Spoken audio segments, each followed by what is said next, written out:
Channel के सभी दर्शकों को नमस्कार, जय श्री कृष्णा, प्रणाम। आज हम आपके सामने एक जन्म कुंडली का विश्लेषण करेंगे और इस जन्म कुंडली में जो जन्म तारीख है वो है एक अमिताभ कुमार नाम से 26 मार्च 1980। जन्म स्थान है मुगल सराय, सुबह 5:20 पर। अब हम इस जन्म कुंडली में देखेंगे कि किन परिस्थितियों में यह जन्म कुंडली लाभ या हानि करेगी। तो इस विश्लेषण में आप यदि साथ में रहना चाहते हैं तो पूरे वीडियो को हमारे साथ जरूर देखें। प्रयास करते हैं, मैं इनके बारे में किसी तरह का कोई भी समाचार नहीं जानता हूं, ना ही इनसे मेरा कोई पूर्व परिचय है। प्रयास करेंगे अपने ज्योतिष विद्या का प्रयोग करने का, क्योंकि यदि विद्या है तो वही ट्रैक हम इस्तेमाल करेंगे और उस ट्रैक के मुताबिक इनके फलादेश का वर्णन करने का प्रयास करेंगे। कहां तक सच है, कहां तक झूठ है, फलादेश आइए हम जानते हैं। ध्यानपूर्वक देखेंगे। कुंभ लग्न है। कुंभ लग्न का जो स्वामी है वो शनि है। द्वादश और लग्न का स्वामी शनि, वो मंगल के साथ सप्तम स्थान पर सूर्य की राशि, जो कि शनि की शत्रु राशि है, उसमें बैठे हुए हैं और साथ में शनि मंगल शत्रु भी हैं। अब ऐसी अवस्था में हमें इनका विश्लेषण करना चाहिए। पहले लग्नेश को देखना है। लग्नेश में आप देखें तो केतु बैठे हुए हैं और केतु का स्वभाव बिल्कुल उसी ग्रह की तरह हो जाता है जैसे जिस राशि पर ये बैठेंगे। मान लो कुंभ राशि पे बैठे हुए हैं केतु। अब कुंभ के स्वामी है शनिदेव। इसमें शनिदेव के गुण आ जाएंगे केतु के अंतर्गत। क्या करेंगे? ये व्यक्ति को थोड़ा इमोशनल बना देते हैं, थोड़ी मूढ़ता उत्पन्न कर देते हैं। केतु लग्न में होने से जातक में अधिकतर क्रोध इत्यादि आ जाता है।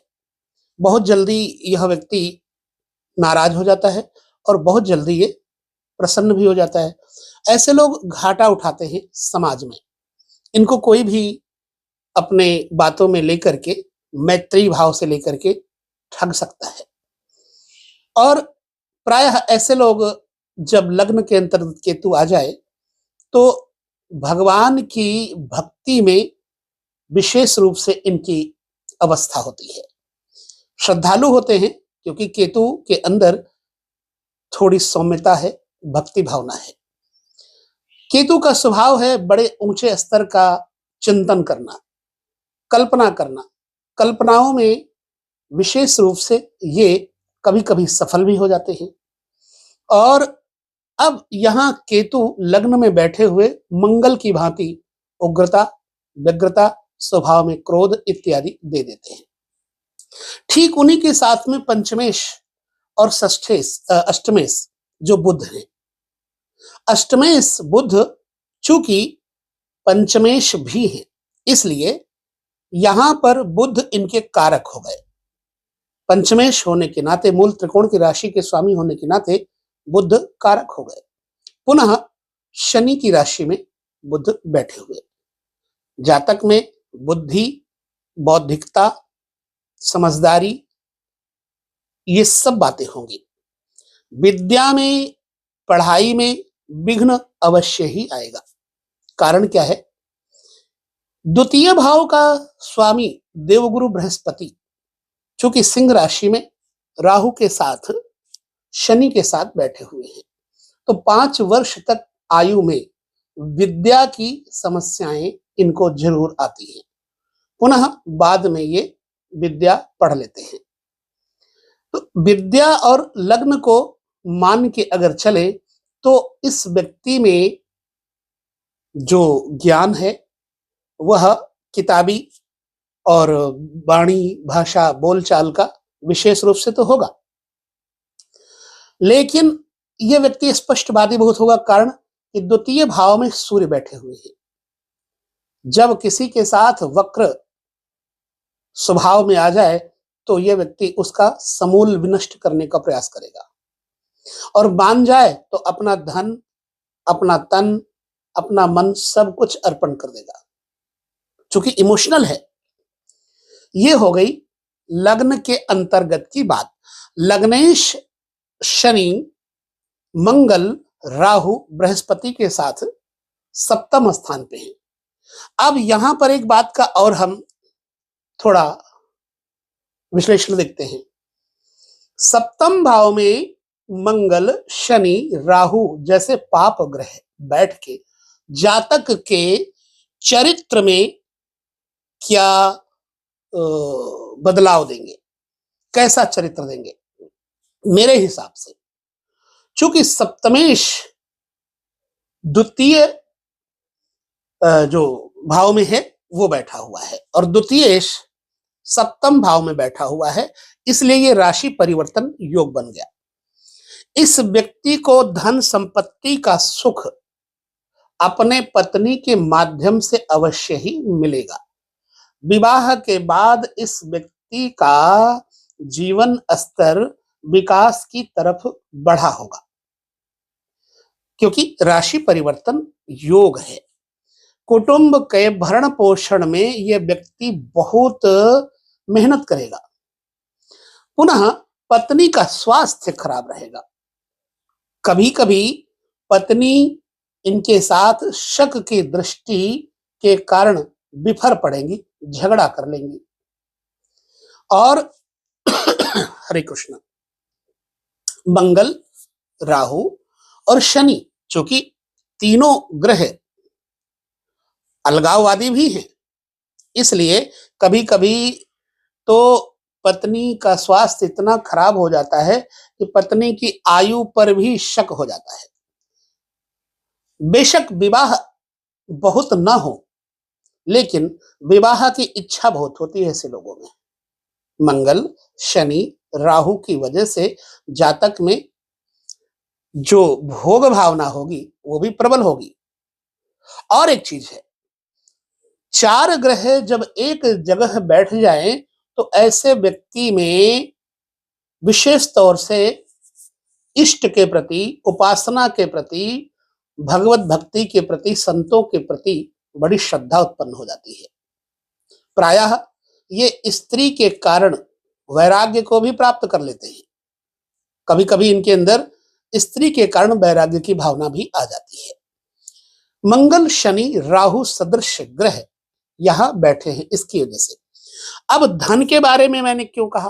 क्योंकि धन का, कुटुंब का स्वामी सप्तम भाव में बैठा, यानी पत्नी जाया के घर में बैठा हुआ, इसलिए धन का जो मूल कारक है देवगुरु बृहस्पति, वो पत्नी के माध्यम से आपूर्ति अवश्य करवाएगा।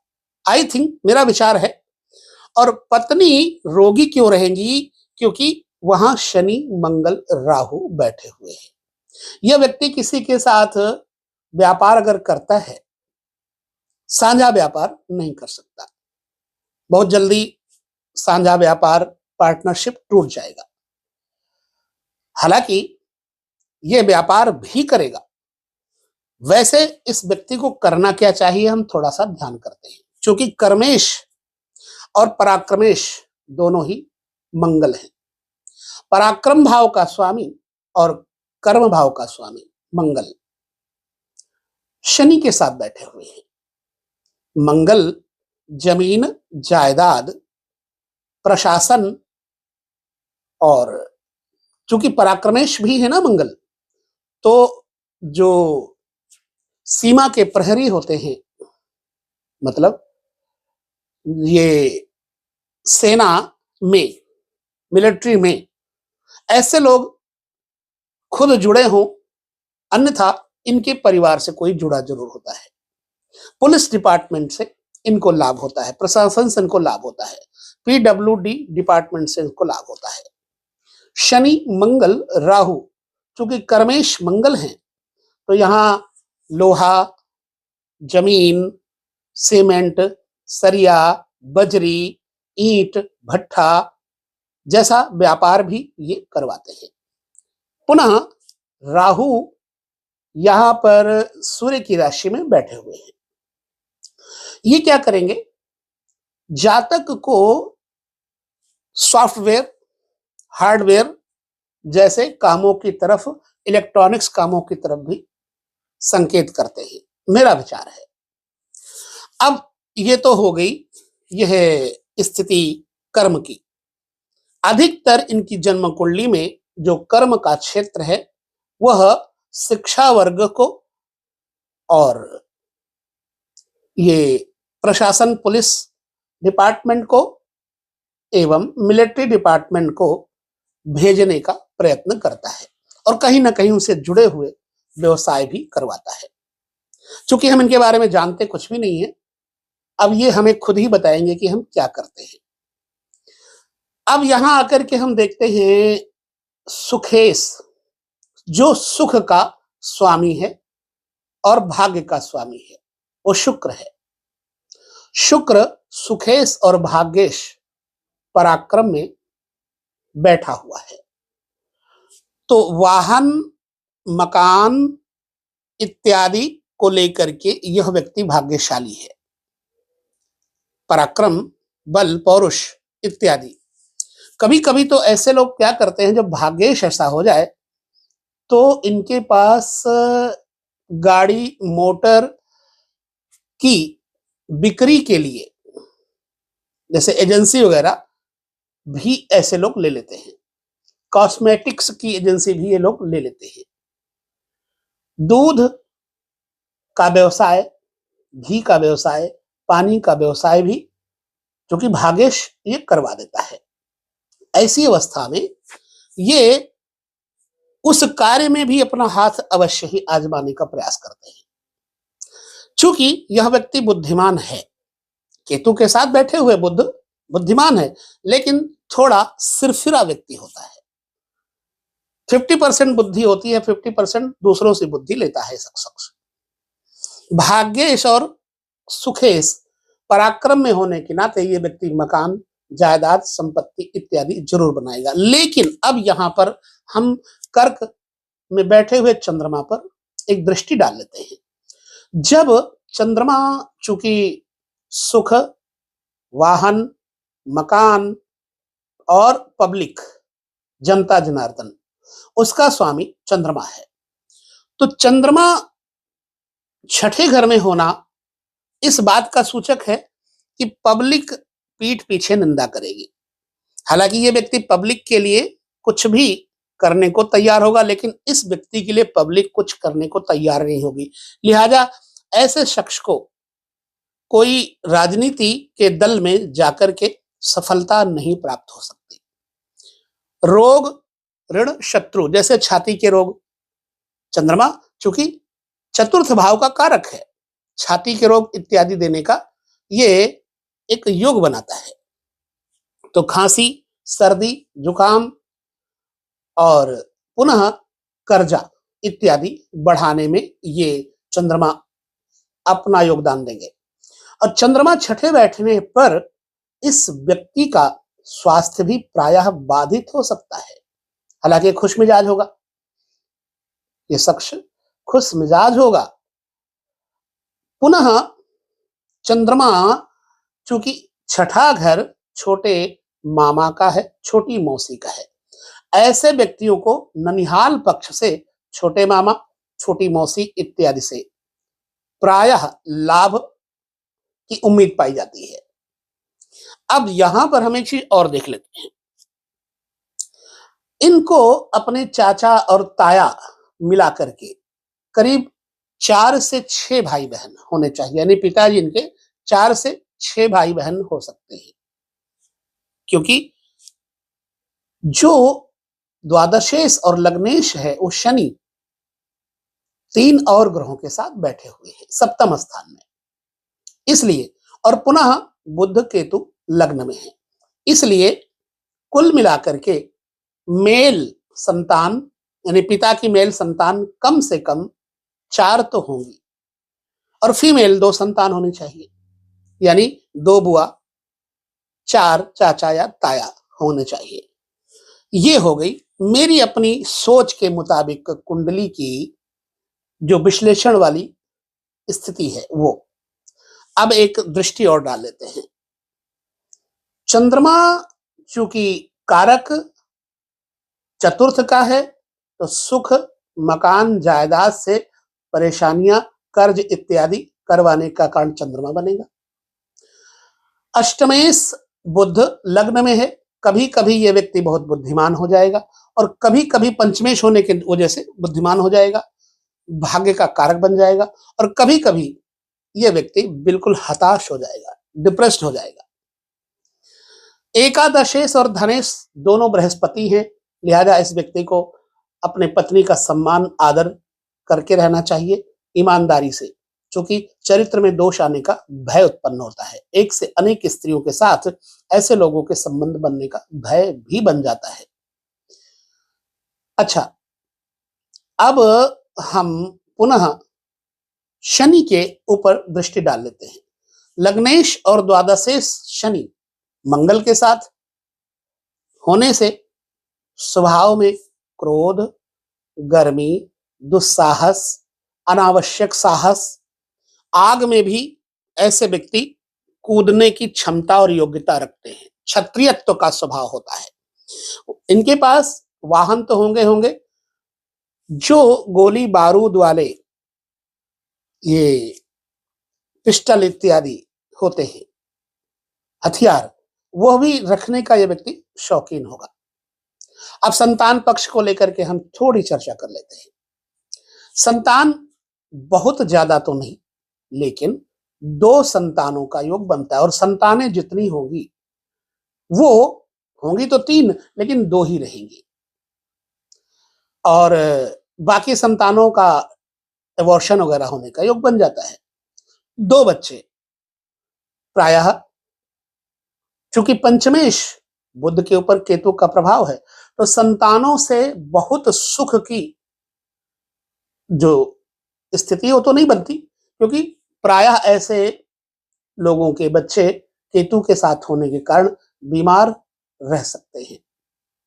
अब चूंकि हमें मालूम तो है नहीं इनके पास कितने बच्चे हैं कितने नहीं है, परंतु ये 2 बच्चों का योग हमारे हिसाब से इनको बनता है। अब इस समय जो इनकी दशा चल रही है, हम एक दशा उस पर चर्चा कर लेते हैं। महादशा इनकी चल रही है शुक्र की। शुक्र सुख का और भाग्य का स्वामी है। सुखेश और भाग्येश पराक्रम में आदमी से मेहनत मशक्कत खूब करवाते हैं, क्योंकि मंगल की राशि में बैठे हुए शुक्र खूब ऊर्जा के साथ मेहनत करवाते हैं, परंतु हाथ में इनके कुछ पल्ले नहीं पड़ेगा। 100% की मेहनत किया, 20% मिला। ऐसी अवस्था में शुक्र की महादशा मकान और कार इत्यादि तो लेकर देंगी, लेकिन कहीं ना कहीं कर्जा जरूर हो जाएगा, सिर पे कर्ज होने का योग बनता है। शुक्र के अंतर्गत जो अभी दशा चल रही है, शुक्र की दशा मैं बता दूं कितने से कितने तक चल रही, 22 फरवरी 2013 से 22 फरवरी 2033 तक शुक्र की महादशा चल रही है, और इसके बीच में 22 अप्रैल 2023 से 22 दिसंबर 2025 तक देवगुरु बृहस्पति की दशा चल रही है। देवगुरु बृहस्पति एकादशेश और धनेश होने के नाते मार्केश भी है। पैसा तो आएगा, लेकिन पैसा स्थिर नहीं रह पाएगा, धन स्थिर नहीं रह पाएगा। अब इस व्यक्ति को क्या उपाय करके अपने जीवन को सार्थक बनाना चाहिए? मैं कहूंगा, नंबर 1, जो शुक्र है उसकी महादशा चल रही है, कच्चा दूध गाय का लिया और उसमें थोड़ी मिश्री डाली। मान लो वजन है 80 किलो, 8 किलो कच्चा दूध ले लिया, 10वां हिस्सा वजन का, और उसके 8 किलो के 10वां हिस्सा ले लिया मिश्री। उस कच्चे दूध में डाल करके बहते हुए गंगा जी में या किसी देव नदी में शुक्रवार के दिन उनको भेंट कर दे। दूसरा, किसी भी शिवालय में जाकर के शुक्रवार के दिन भगवान शिव को पंचामृत, दूध, दही, शहद, चीनी, देसी घी, इससे पंचामृत बना करके शिव अभिषेक प्रत्येक शुक्रवार करते रहने से भी इस व्यक्ति के भाग्य में प्रबलता आएगी। पुनः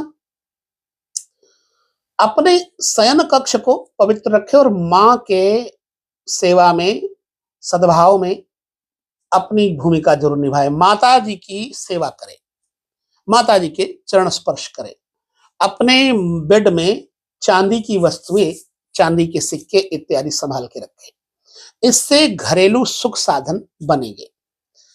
अब इनको धारण करने के लिए अगर मैं कहूं तो इस दशा में एक तो मोती पहनना नहीं चाहिए। मोती की जगह पर चंद्रमा का दान, जैसे चावल, दूध और चीनी, सोमवार के दिन कहीं करना चाहिए। पहनना क्या चाहिए? सो एक तो इनके लिए पन्ना फिट बैठेगा, दूसरा फायर उपल फिट बैठेगा। पन्ना लिटिल फिंगर में, कनिष्ठिका में डाला जाता है। फायर उपल इंडेक्स फिंगर में शुक्रवार को चांदी में डाला जाता है। तो इस प्रकार से अगर ये उपाय करें तो मेरे ख्याल से इनकी स्थिति में सुधार होगा। अन्यथा जो राहु, मंगल, शनि हैं, इनकी कुंडली में इनकी पत्नी की आयु को बहुत ही खराब करेंगे। इसलिए शुक्र को जागृत करें तो इनका सप्तमेश जागृत हो जाए, ठीक रहे। नहीं तो पति पत्नी में मानसिक परेशानियां घिर सकते हैं उनसे। तो इस प्रकार से मैंने जो अपने विवेक और बुद्धि से इस कुंडली का अनावरण किया, ये मेरा प्रयास रहा है। अब कहां तक सच है, चूंकि मुझे पता है नहीं इनके बारे में कुछ भी, तो हमें ये बताएंगे, तब हमें मालूम पड़ेगा कि क्या है क्या नहीं है।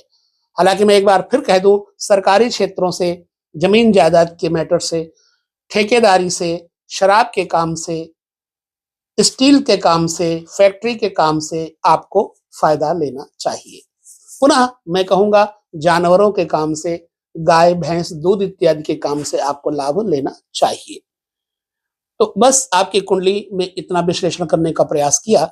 आप सभी जो दर्शक हैं उनको कैसा लगा विश्लेषण हमें जरूर बताएं। पुनः मिलेंगे, तब तक लेते हैं विदा। नमस्कार, जय श्री कृष्ण, प्रणाम।